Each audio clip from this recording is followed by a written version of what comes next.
and welcome to another edition of the TimeFlies podcast. I am your host, Dario. To the right of me, I have a very special guest. I got my guy Mike in the building. What's good, boy?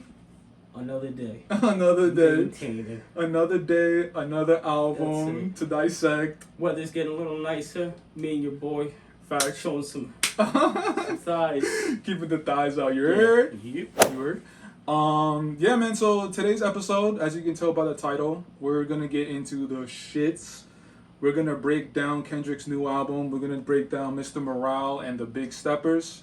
One thing I wanted to say was that you know what's so fucking annoying? How like just the culture today is like a microwave culture. Yes. It's like as soon as something comes out, it's like everybody's like reviewing it, everybody's like giving their opinions. Yeah. And then me and you were having conversations offline, obviously, and we were like, no, if we're gonna talk about this album, it needs to be like, yeah, it has super, like, not super, but we gotta take our time. And that's the good thing about, Kendrick is the last generation of artists who they don't have to subscribe to the microwave era. They have music that's substantial enough that if they want to go MIA, they go MIA, and people still talk about them, people still wait for them. Rappers that have come out since then, they're few and far between that you can say that about. Where if they go, the culture looks in another direction. Guys like Kendrick, guys like Cole, guys like Drake, Wale, guys of that era, that's probably the last era of hip-hop artists that you could say that about. So, and if anything, it's probably better to, go through and decipher an album like this a little later because Kendrick is a dense artist generally, but this is probably his most dense piece of work. There's a lot to unpack here. This is insane, man. A fucking double disc therapy session. Legit. Perfectly. I think you said it. It's fucking therapy session. And also what I wanted to say, before we get into dissecting this album, I kind of want, for the audience, for the viewers and listeners, thank you for checking out this episode, but I wanted to kind of set up the album for you guys. I kind of wanted to tell, Mike and I wanted to tell you what the culture was like, what's been happening before this album dropped, and when this album dropped, obviously. So basically, Kendrick has been gone for a minute. Yeah. Right? Yep. So, as we was talking about offline, it's 2017. Kendrick Lamar. Going back. Okay. Kendrick Lamar drops Damn. Damn, in my opinion, is almost the perfect album from Kendrick. You get his rapping ability on DNA. If you want the fucking big hits, you got Love with Zachary. You got the Rihanna record. You want the introspection. You got Feel. Get everything. Dude, the second half of DNA. Oh my god, that's a gym special right there. Oh my god. It's just with Geraldo Rivera. This is why I say good. The whole song is amazing, but dude, dude, really when is. he's fucking that beat switches and he starts spitting.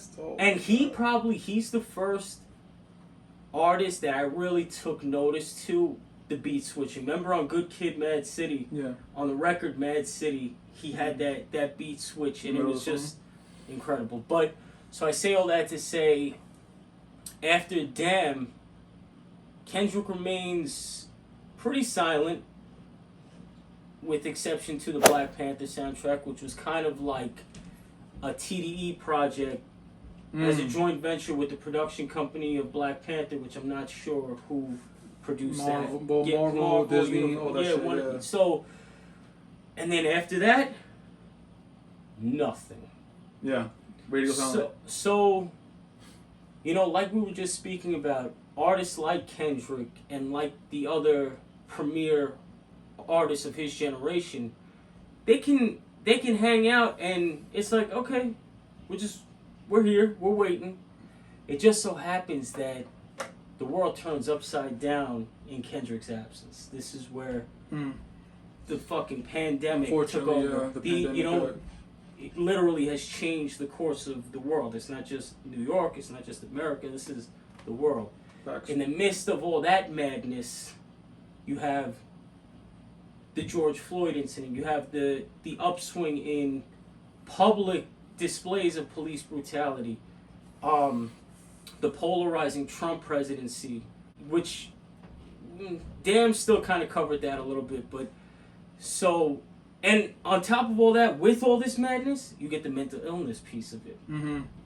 The world is literally gone crazy, and what people do in search for comfort in times like these is they look for the things that they're comfortable with.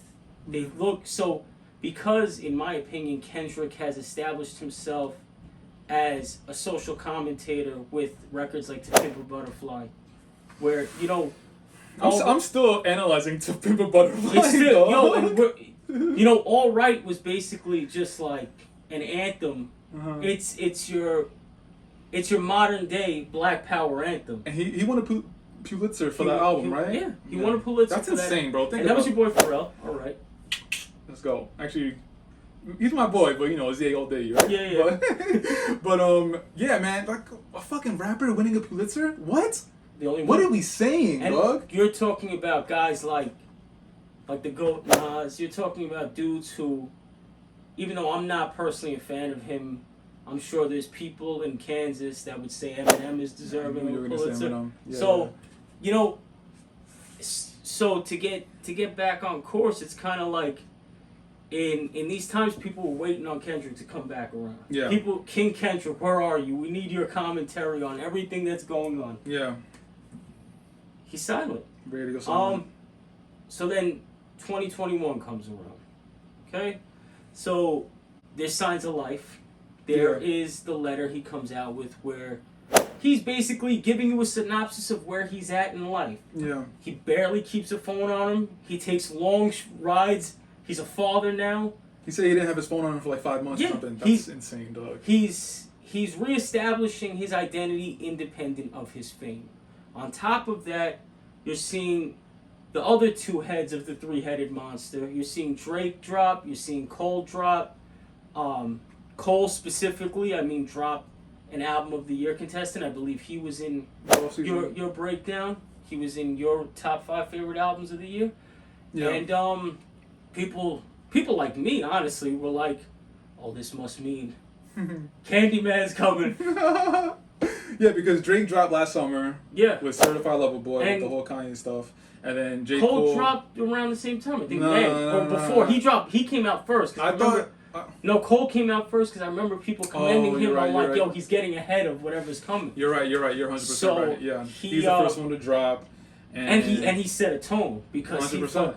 And dude, that little rivalry between them three. But the thing is, I think Kendrick is kind of over it. Kendrick, we're gonna get to this more. Kendrick doesn't give a fuck about any of this TimeFlies. Yeah. He doesn't give a fuck about his placement in Cole, Drake, whatever. He's a competitive MC, don't get me wrong. He doesn't give a fuck about fame. 100%. He doesn't give a fuck about our perception. He doesn't give a fuck about this idea of him that we have as far as the social commentary. Like, right. He doesn't care about any of that. Now he's concerned about being a father and just being a man first. He's literally, declaring his independence of all of this shit, even TDE. Yeah. So I'm just saying because I'm with you. Like you could tell, basically from what we're seeing, what we're gathering is that like he really doesn't care about what's going on in hip hop.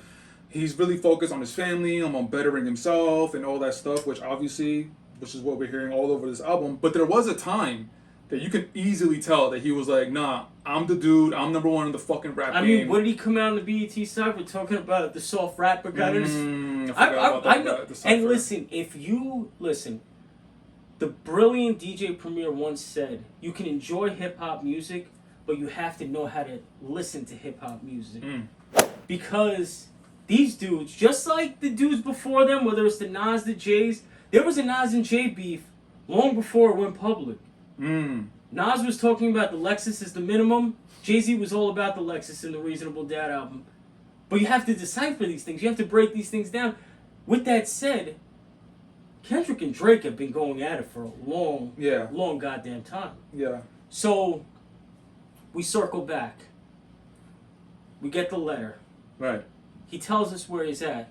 And then, smoking on your top 5 tonight. That Family Ties joint with Baby Keem. Baby Keem. Now that was, people felt, I loved it. I fucking loved it. I thought that was an amazing return. Even the video, him holding the PG Lang flag, doing some crazy ass dance moves. You know what was crazy about that? Because I remember before the video dropped, there was like maybe a 20, 30-second preview of the video, and the video was playing backwards. Yes. Remember? Dude, people were online trying to decipher what he was saying backwards, bro. This is how much like people like want to hear from him and how much impact he has. But this is because this is the type of time he puts into the craft. Mm-hmm. He deserves that level of no, 100%. Almost psychotic attention to detail, because that's the type of artist he is. 100%. Everything is intentional with Kendrick. Literally everything. Yeah, no, he fucking kills that verse on Baby Keem's album. He does. And the anticipation grows. Yep. I think not long after that, he lets us know that he's working again. I think somewhere within the last quarter of 2021, he says, "I'll see you soon." He also performed at a concert. I want to say top of my head, like around November. He appeared at a concert and he started performing his old songs, and he was wearing this weird like white kind of see-through. You remember what I'm talking? You see? Yeah. Okay.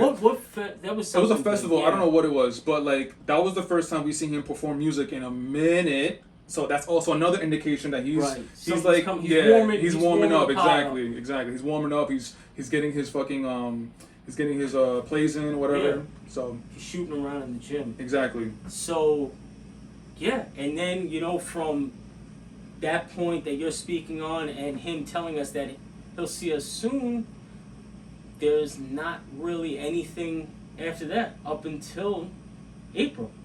Yeah. In April, he lets us know, this is the album title, Mr. Morale and the Big Steppers. If I'm not mistaken, am I missing anything? But no, I don't think so. I don't think so. But the way he told us that this is the album, wasn't it like a photo of him holding two discs? Exactly. So everybody, that's double disc, exactly. The two sides of duality. That's how everybody knows, like, oh shit, it's gonna be a double disc. And I mean, of course, he's gonna do something cryptic like that, and with a title that it's Kendrick deserves so much attention, like Mr. Morale and the Big Steppers. Yeah.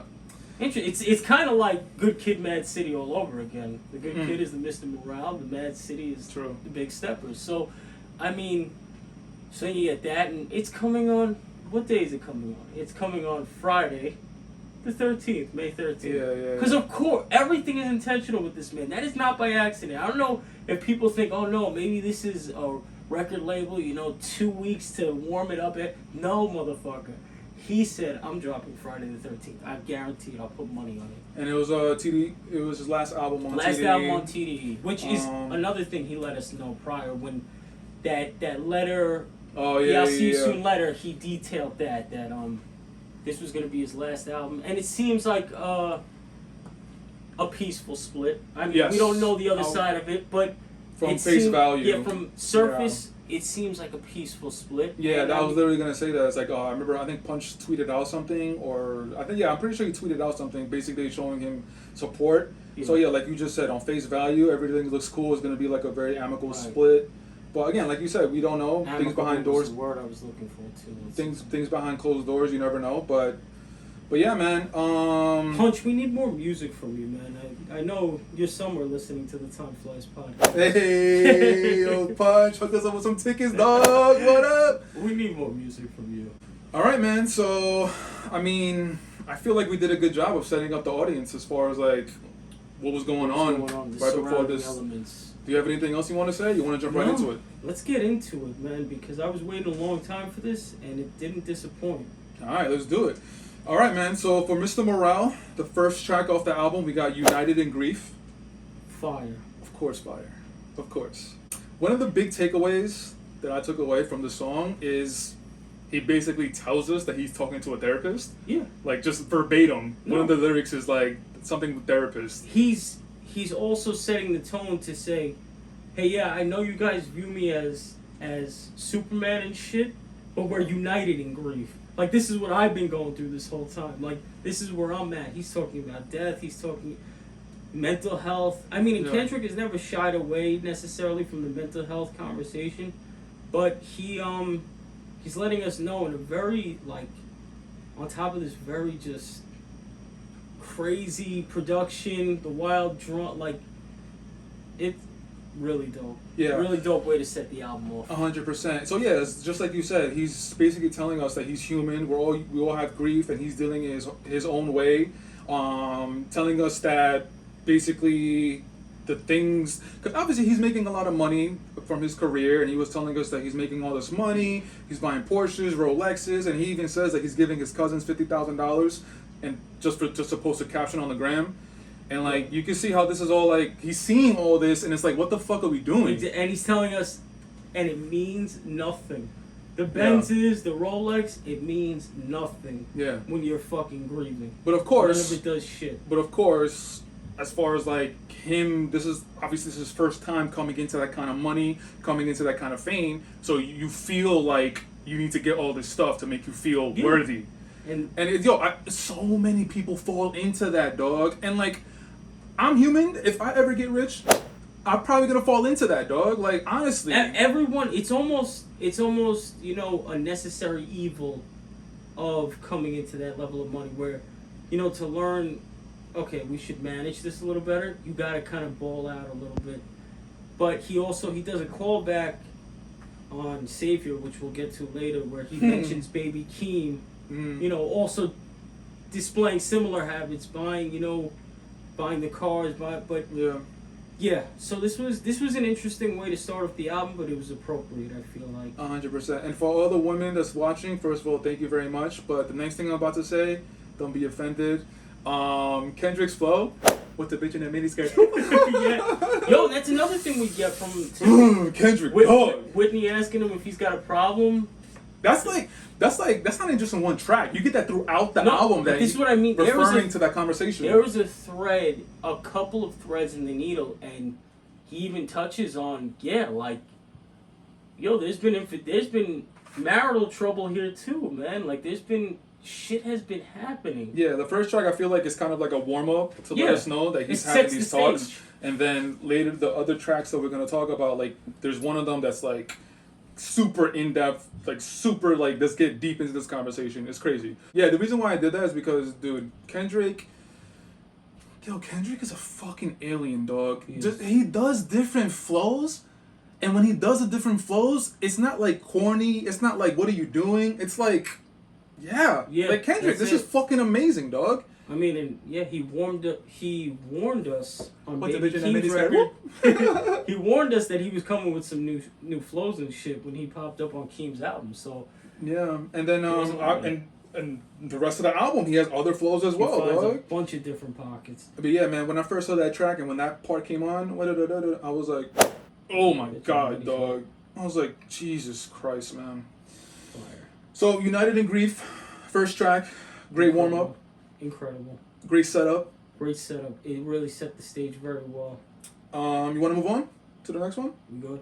So the second song is actually, I guess, if you can say his single. I don't know about that because he has a video. That's the first video you get, and I don't know if you remember when people, it was like a Kendrick sighting, and people said it seems like Kendrick was shooting a video. That was mad long ago, though. That was the video. We're talking about N95, of course. Another good record. 100%. Yeah, the video. The reason why I say it's kind of his single is because that's his first music video that he has out.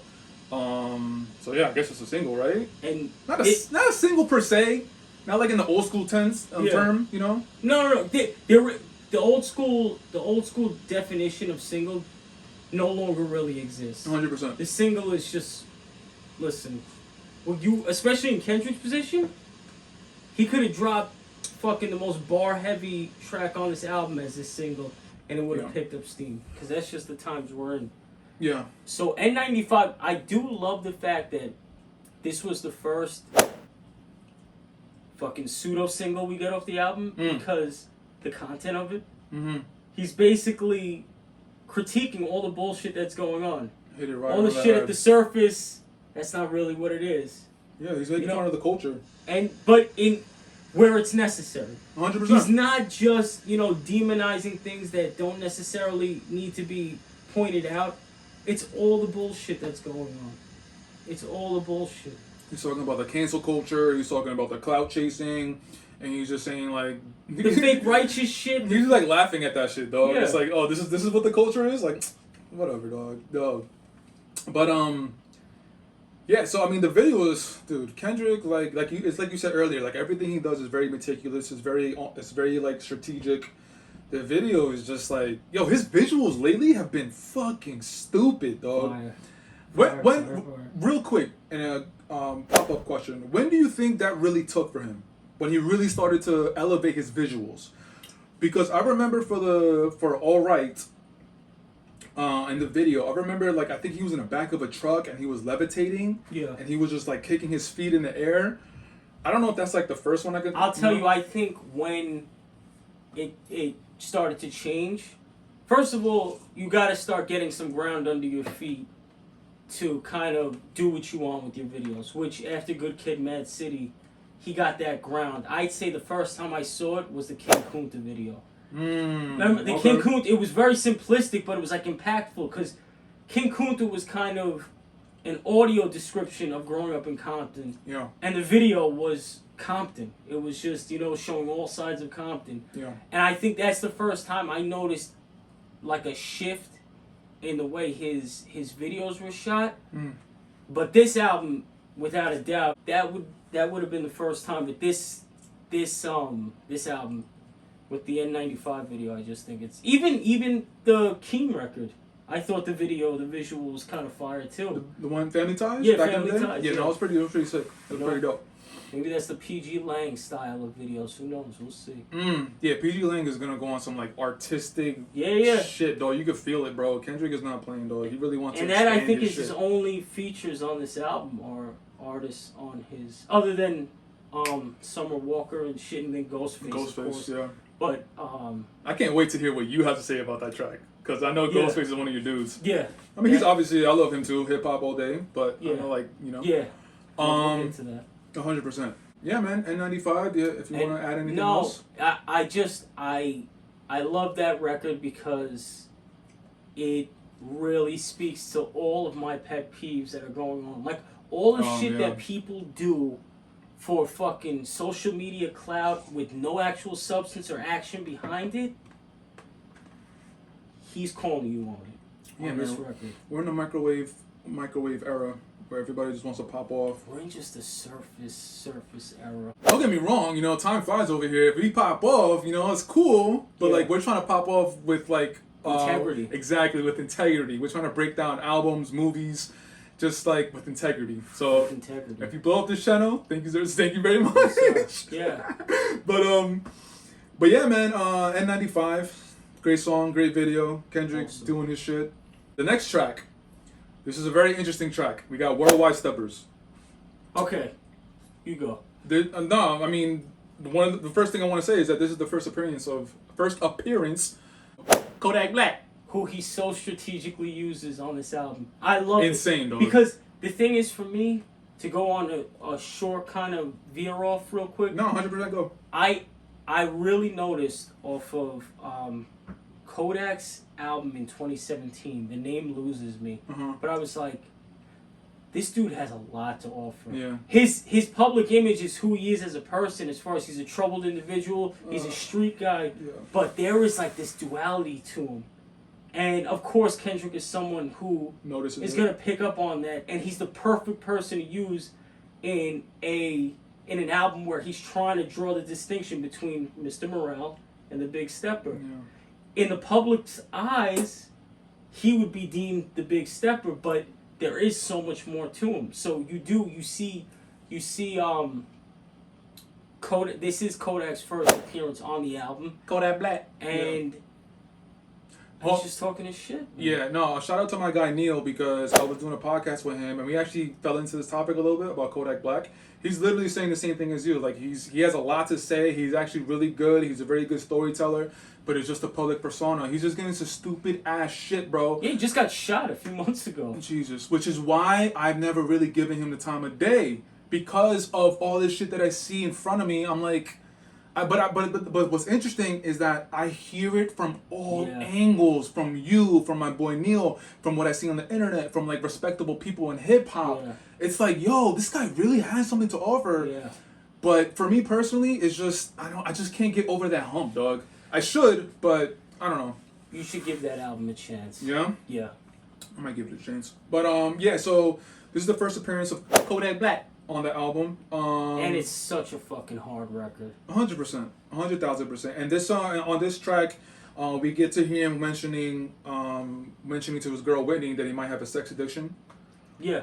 Which, like you said, is one of the threads in the needle through the album. So what I love about this album is that, and obviously with the remaining tracks on the album, Kendrick is going to get into so much more shit, but he's talking about taboo shit within the community of minorities, but more specifically black people, bro. You know what the thing is? It's so fucking amazing to hear somebody talking about this, and he could do it because obviously it's Kendrick and he knows this. But go ahead, my bad. No, but to your point is, he's speaking as a human being. Where, you know, he points out somewhere on this album that, you know, rappers are scared to fucking be compromised. Yeah. He is doing everything to say, yo, I'm a human at the end of the day, dog. This is what it is. I mean, he's dropping the F slur on the album, but only, not even to be slanderous, but, and I mean, we'll get to that track later, but he's just identifying himself as a human again. Like, fuck all this shit. Yeah. I'm fucking Kendrick Lamar, the human being, man. That's 100%. And to go to further along that point that you're making on this track, next time I fucked a white bitch was out in Copenhagen. I said I might be racist. Ancestors watching me fuck was like retaliation. Dog, that's so that's so deep, dog. It's such a deep fucking idea. The idea of his ancestors being disappointed in him because he's out here messing around with some white girls, dog. Only Kendrick is gonna articulate a groupie experience like that and flip it on its head. That's fucking amazing, you gotta bro. love Kendrick, man. When I heard that, I was like, oh god. I was like, because I just obviously. Oh, and also the way I listened to the album was I'm listening to the tracks, but I had the lyrics right next to it. Yeah. I had to do that with Kendrick. I had to. Yeah, that's a smart way to do things. So when that shit came up, I literally was like, Jesus Christ, bro. Like he's getting into this such philosophical, deep-rooted, taboo kind of thing within the community about black people and white girls, white women, and all that stuff. You know. Yeah, so as a little gift for the viewers and listeners, we actually pulled out the lyrics to that song in a specific area in the song. Yeah, man, when he's talking about like fucking with a white girl and having his ancestors being disappointed in him, like, just look at the lyrics right there. Next time I effed a white beep was out in Copenhagen, Good Kid, Mad City tour. I flourished on them stages. Whitney, his girl, asked him if he had a problem. I said I might be racist. Ancestors watching me fuck was like retaliation. And, you know, like, Kendrick is the only one that could articulate a groupie experience like this, but the other takeaway is Whitney loves this man. Oh. How many dudes, girls are gonna turn around after and be like, babe, do you have a problem? Like, yo, talk about it, dog. That is some shit. Talk about it, dog. Shout out to Whitney. 100%. Wherever you are. 100%. Shout out to Whitney, who's like actually trying to think of him and he has problems and trying to like help him out instead of just like throwing him out to the wolves and breaking up with him, you know? Yeah, man, Kendrick is just, dude, he's just preaching, dog. He's just like giving us, I mean, we keep saying it over and over, but like it's just astonishing, bro. He's really talking on this on this album, on Worldwide Steppers in particular, where he's saying the media is the new religion. He's coming for blood on this album. He's letting you guys know, even though he's been silent, he's been watching. 100%. On those. What's the bitch that made his skirt? All right, man. So that was Worldwide Steppers. We're gonna move along. The next song we have is Father Time featuring SAMPHA. So, question: is this your song on the first out of Mr. Morale? Is this your song? Yeah. This is it. I knew it, and you know, when it comes to these albums that I really enjoy, I know off first listen what my record is gonna be. And even though, you know, I might dabble around, like, you know, Worldwide Steppers, might have taken Fire. it for like an hour. The Ghostface record might have taken it for it, but this record here, because this is first of all, to hear SAMPHA again. Love SAMPHA Missed from him. his solo shit, and then obviously I think Drake is kind of who brought him to the forefront as far as mass appeal in America. Yeah. With Too Much. Don't think about it too much, too much, too much. Hey. Yeah. Which was his own record was prior fire, to that, bro. and Drake kind of flipped it as a hook. That might have been the record of that album too, but that's my favorite track off of Nothing Was the Same. yeah, that might be for me too. Sorry, I digress. So now the content matter.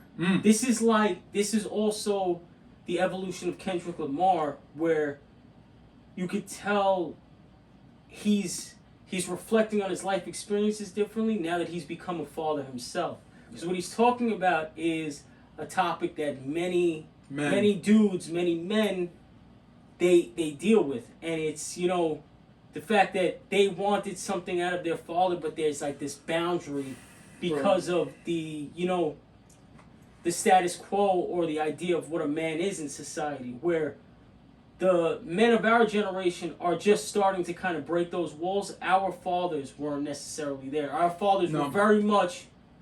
They had a wall. They built up a wall. Come on. You're a man. Be tougher than that. Yeah. And that's kind of what Kendrick speaks to on this album. I don't think that there's been another hip-hop artist to dedicate a whole song to a message like that, which is something that's prevalent everywhere. Definitely not a rapper on Kendrick's level of fame or stature. And yeah, he's basically saying, everything my father didn't want is everything that I am. Yeah. This record is the fucking... So this track is... This record also... It gets me to think about us, as far as me and you and our generation. Yeah. You have kids. I don't. But the way that we're gonna raise our children, if I ever have kids, it's 100% different than how our parents raised us. Because our parents, like you just said, they come from an older generation. Their goal is to make it. It's to get by, right? And that's it. And then our generation is more like we're trying to get by, but we also we wanna have something. We wanna feel like we accomplished something, something much greater. No, we pay attention to happiness too. That too. The thing is, it's not only about fucking making ends meet. Of course, especially me as a father, you want to make ends meet. Yeah. But you want to make sure that your kid is not only financially secure, but they're emotionally secure. That's the thing, is that, and not to say that our fathers didn't pay attention to anything like that, but there are moments that as young boys, you're looking for that out of your father, and your father is kind of just like, 100%. Listen, we just gotta get over it. And there are positives to that, but it also it could breed resentment, or it could breed just like this null and void to emotion generally. Exactly. And it's not healthy. Exactly, because you don't face it, and then all you do, you just bury it inside you. You stuff it inside you, and then you're not really dealing with it until one day you just fucking explode. Yeah. And everything comes out. Not to get too personal, but like I actually went that fairly recently with my father. I didn't really know a lot about him, and something happened, and then I had a huge blow up, and it was basically like, I don't know you. Like, I don't know you, man. Yeah. Like, I know who you are. I know what you did for us, but I don't know you emotionally. I don't know how you think. I don't know what you think. I don't know what you like. So, dude, it's interesting, and it's like every man knows and feels this song. They know what he's talking about, and like huge salute to Kendrick for not being afraid to tell us on this track about like the shit that he had to deal with, about not showing emotions. I also want to talk about the energy that he came on with this track. Do you remember the first thing he said? I come from a generation of home invasions. Yeah. Bruh, what? A generation of home invasions, dog? Yeah. That's like... Because I think... That itself is going to have an effect on you, bro. Yeah. It's setting, once again, setting the stage in the entire, template. Idea. Yeah. And the energy that he just came on with, I was like, oh my god, bro, that line painted a picture for me. Him in Compton, him as a little kid. Unfortunately, I guess some of his family members weren't doing the right things, and then police came in, home invasions, right? And he's seen that constantly, bro. Come on, man, that shit fucking killed me. It starts off for what, like the first 3 bars, he's kind of just going over the little sample, and then the drums kick up. Yeah. And then you get early morning, wake up. Ugh. Yeah, fucking smokes. If SAMPHA's fucking floating on that shit, we bro. need more SAMPHA, man. Why the fuck? Facts. Yeah, no, SAMPHA's floating on the beat, man. Yeah, man. Again, huge salute to Kendrick, man. I love this. This is one of my favorites on the first half of this album. Amazing SAMPHA. This is my favorite on this. Is your favorite? Respect. When we get up to mine, I think you know what it is, but I'll tell you. Yeah. I'll let you know. Anything else you want to say about Father Time, man? Just incredible, man. I love when hip hop artists do shit like this, where this is a moment. Whether people notice this now or later, this is a moment because it's a dude of Kendrick's stature really stepping out on a ledge on a topic that a lot of men aren't going to speak about. Yeah, it's incredible. All right, man. Right after this, we got an interlude. It's called Rich, and the interlude is basically Kodak. It's just him by himself, just talking. I enjoy it. I think Kodak is someone who, even if you may not like his music or whatever, as a personality, he's just like, he's a character. Even though he's not trying, like, he's himself, but even he's just a natural born star, you know what I'm saying? Like, you see him in a Florida Gators huddle, telling him he wants to go to school, no one's taking him serious. You see him, I remember one of his records was about to come out, and it was fire with the I forget. It was like the island drums that he had on it. I think Offset was on it with him, but he's just like dancing in the studio, and people just love anything this dude does. It's just like, it's entertaining, and so him talking. Listen, I'm here for it. Yeah, I can't front. I got nothing to say about this, dog. I like it. I got nothing to say. I'm gonna let you rock, though. I like the way, just keep it light. I like the way Kendrick utilized Kodak on this album. I do like. I like the way he used it. I like the way he implemented him into this album.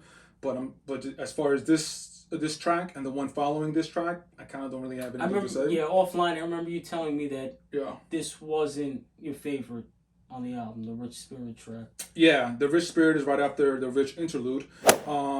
If there is one song on this first half of the album that I'm just like, for me, it's definitely this one, Rich Spirit. Yeah, I feel you on that. I mean, I thought it was cool. I don't really have much to say about it either. I guess, it's kind of just continuing with that thread and the needle of like, regardless of material shit, and it's all about a rich spirit. I mean, that's cool and all. Like You wasn't my favorite record on the album. Okay, so we agree on that. Yeah. So look at that. TimeFlies, we in sync. You heard? Bink, bink.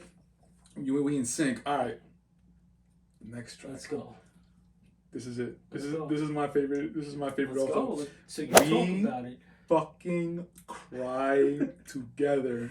Alchemist. Oh my god. Okay, first and foremost. Wow. This is another one. You scared me. This is another record Kendrick breaks the mold on. Sure, every dude has made an album about fighting with his woman. Toxic relationships. Bro, it's basically a play on an album where it's... This felt like a documentary. Bro, it's a toxic relationship playing out for everyone to hear, and it's just like they're battle rapping each other in a toxic argument format. Yeah, conversational argument form. Dog, if there's somehow, I don't know the term, if there's a term for like a documentary for music, it felt like a documentary. It felt like I was in the living room with them, just watching them argue. And then fuck at the end? Oh, no, definitely not that part. No, just the argument part. But, I mean, I know you're going to agree with me on this, but Eminem Stan vibes, 100%. Well... Oh, come on, man. No? Not for you? From what standpoint? Sonically? No, just a standpoint. The audio-visual aspect of it? The audio aspect of it, as far as he's having a conversation. He's writing a letter to Eminem. Right, and like what he's super writing, conversational. Yeah, exactly. What he's writing is what we're, Yeah. That's what I mean. Shit, fuck stand up, though. Oh, 100%. No, 100,000%. This is overstand by a million fucking points. I mean, bro, but first of all... Did it give you Stan vibes? When you say it, it makes sense, but not initially. Because I'm too caught on the fact that as soon as you start, you hear like a piano riff, and you hear a drum. Bro. I didn't know yet, but I could feel the Alchemist, like the vintage Alchemist vibe on this. Alchemist is low-key a fucking goat, dog.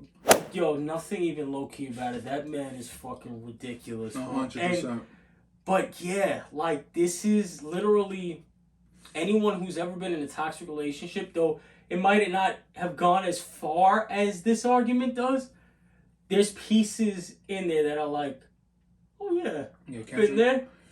And, bro, there's so much in this track to break down that I can't even think of all of it. One of the things that pops up in my head is Kendrick. One of the things that Kendrick says is like, basically talking about women supporting women, and he's like, why don't you? R&B bitches don't feature each other. R&B bitches don't feature each other on each other track. It's like, why don't you support your women? Basically, is the gist of it. Yeah, that's like, that's the underlying thing, bro. Women have to take that L because a lot of the women that I know would acknowledge that point to be like, okay, yeah, maybe we don't want to say it, but a lot of us low key hate on each other, and we got to give credit to the woman that's on this record. Taylor Page, that's her name. She does her thing too. I'm pretty sure she's probably a PG Lang artist. Honestly, no? So I found out. You know how you did research? Yeah. You boy did a little research. Dog. Come on, dude. Come on, man. I gotta do my research. Time.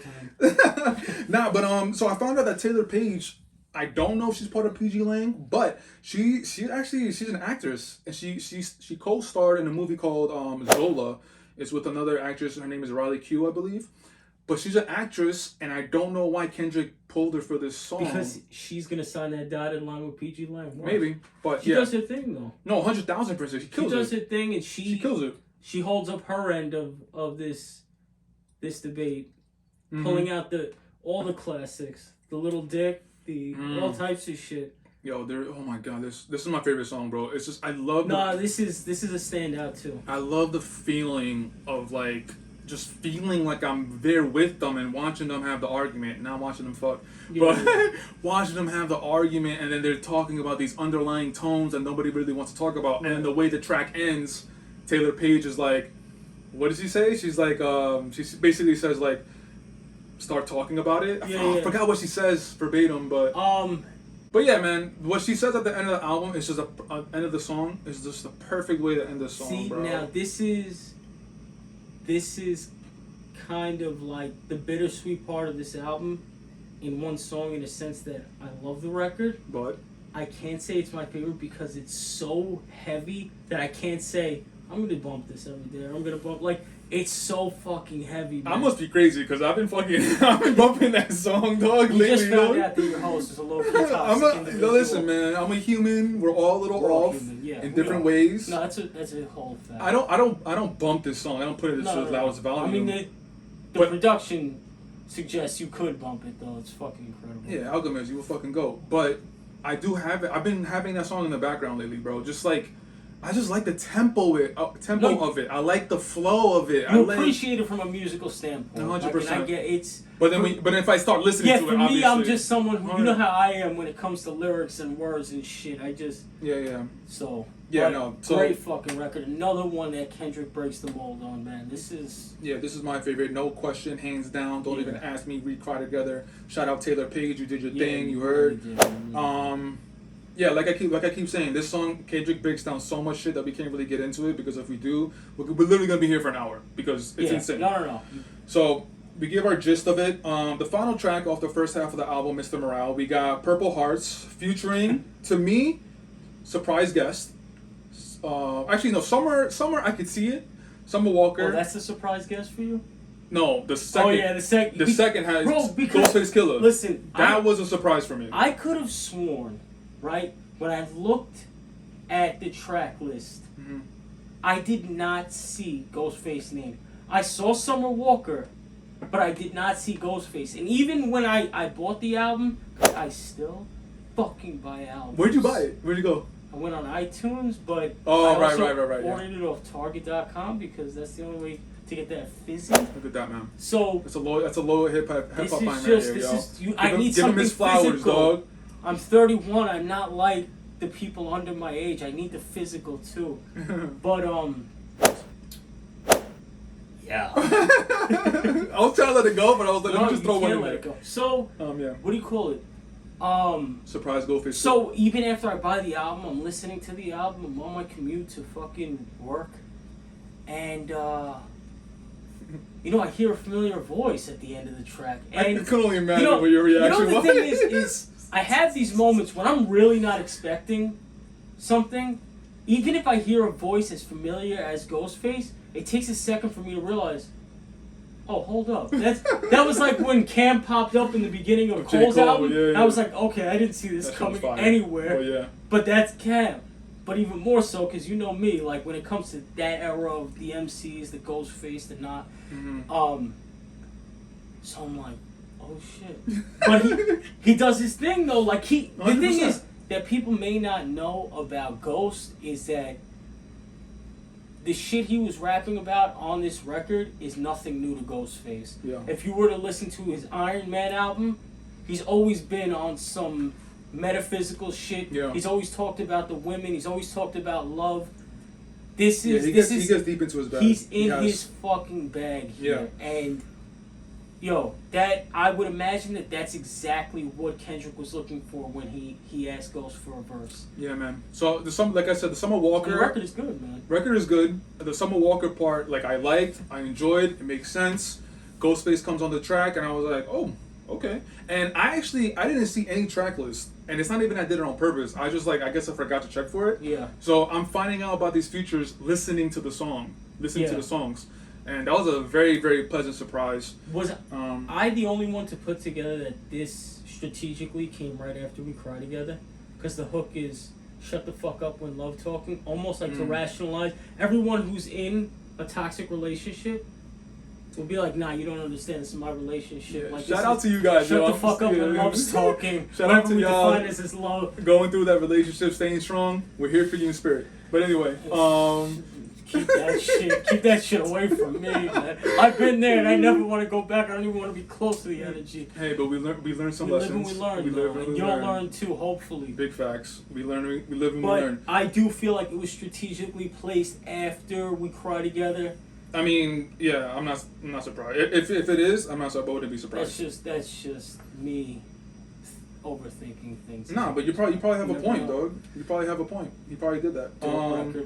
As far as Summer, dog, Summer can do no wrong. For me. She does her thing, and she was the right person no wrong, also to have on this because so much of her relationship has been in the public eye within the last year to year and a half. Bruh. So it's pretty bad. Sorry, Summer. We love you. I love you. She's dope. Yeah, hope you find your way. But yeah, man, Summer could do no wrong. Summer for me, she's one of the ones as far as R&B. There's like a group of R&B ladies. There's Summer. There's her. There's Ella Mai. There's SZA. I'm definitely forgetting some of them off the top of my head. I'm sorry, but there's a group where it's like, yo, y'all are actually the leaders right now. There's a pocket of real R&B happening, but 100%. I'm still bumping Khalifa, Come Home, featuring AZ. Just my era of R&B, but that's a whole nother topic. I feel you, AZ making an appearance on the TimeFlies podcast. You Whenever I'm on the TimeFlies podcast, you can guarantee you're gonna hear Nas, AZ, or Mobb Deep mentioned in some form or fashion. I fuck with it. That's it. All right. Is there anything else you want to add to Purple Hearts? No. Summer Walker, Ghostface Killer. Really dope. The first half of this album was, in my opinion, the better half of the album, and you have two. That might be a topic we get into after we cover the second half. We'll see. Just like my guy Mike said, we have reached the conclusion of the first half of the album, Mr. Morale. We've covered some topics just over these tracks alone. It's a dense album. Incredibly dense. And no podcast, no breakdown, no article is ever going to do this album 100% justice. If you want the full synopsis, you got to listen and come up with an interpretation on your own because this shit is too much to just unpack on even a fucking 3-hour podcast. It's Big listen. Facts. Big facts, yeah. But yeah, man. So we reached the conclusion. We want to keep it short, sweet, and simple. We don't want to beat you guys over the head with so much information. So that this will be part 1, and we're gonna drop part 2 covering big steppers. So before we sign off, my guy Mike, is there anything that you want to plug? Not a bit. I know. Last time you said no, I was super surprised. So Dodo. Not a bit. All right, I'm keep it moving. As far as TimeFlies, I'm gonna put all the links down below. You know the deal. You know the drill. YouTube, Apple, Spotify, the website. If you're listening to Apple, Spotify, and also Google, rate, review, subscribe to the podcast. If you're watching this on YouTube, very much hit that thumbs up, leave a comment, and also subscribe to the channel. We're trying to grow this, yo. Keep it positive or not. Just watch. Just be tasteful. I'm waiting on you. You're supposed to finish I wanted you to finish it, but it's all good. Yeah, Don't man. think about it Too much. Look at that. Hey, I like that little. Yeah, man. So we out of here, and again, just subscribe to all that stuff. We really appreciate it, and we'll check you on the next episode. Bye. Peace.